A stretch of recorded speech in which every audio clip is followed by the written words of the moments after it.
Bukes, hook me up with your favorite DFS pitcher. Yeah, it's going to be Framber Valdez going against the Angels. We're targeting all against the Angels here tonight. Just to put how bad the Angels offense has been, let's just go through some of the numbers here. In the month of July, they've scored a total of 32 runs this month. That ranks them 29th in the league, only above the Washington Nationals. Not a great team to be just above, okay?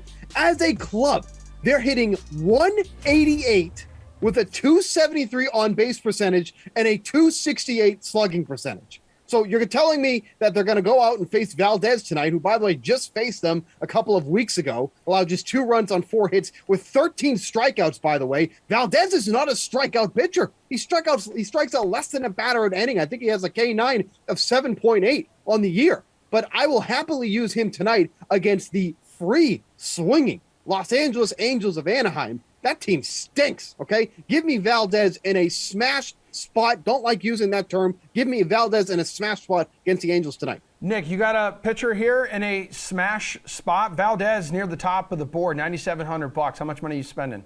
I'm going to go just a little bit below him. I was considering Valdez too, of course, because the Angels are striking out left and right, obviously, like Steve highlighted. But Carlos Rodon is another guy that I like too at 9.3K going up against the Brewers. Of course, he just got snubbed for the All-Star game, so he's got something to prove. 30-plus DK fantasy points in 4 of his last 6, 7-plus strikeouts in 5 of his last 6. Obviously, he had that one rough outing where he still struck out 7 batters. The Brewers do present a huge strikeout upside spot. 24.5% K rate against left-handed pitching this month, 23.5% K rate against left-handed pitching on the season. They've also made minimal hard contact against left-handed pitching this month, which has led to their 113 ISO against lefties. So Rodon's in good form, and the Brewers not so much. So it's a perfect marriage. All right, Gary, and who's your favorite DFS pitcher tonight on DraftKings?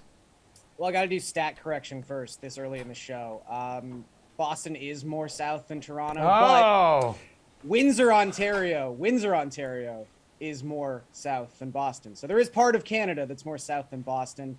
Also, Carlos Rodon, not snubbed for the All-Star game, was named as a replacement yesterday. So we're not firing on all cylinders right now. You know, I double-checked that, and I guess Baseball Reference had that wrong. Whatever.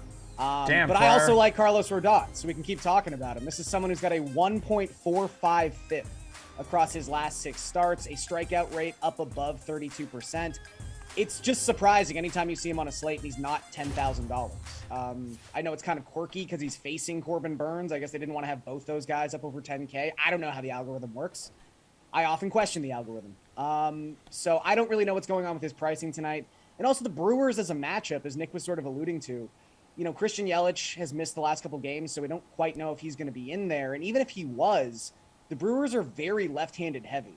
And it plays out across their splits for the season. They've got a 106 WRC plus against righties, one of the best in the league, just a 93 WRC plus against southpaws. So this lineup is not necessarily designed to be successful against a pitcher like Carlos Rodon.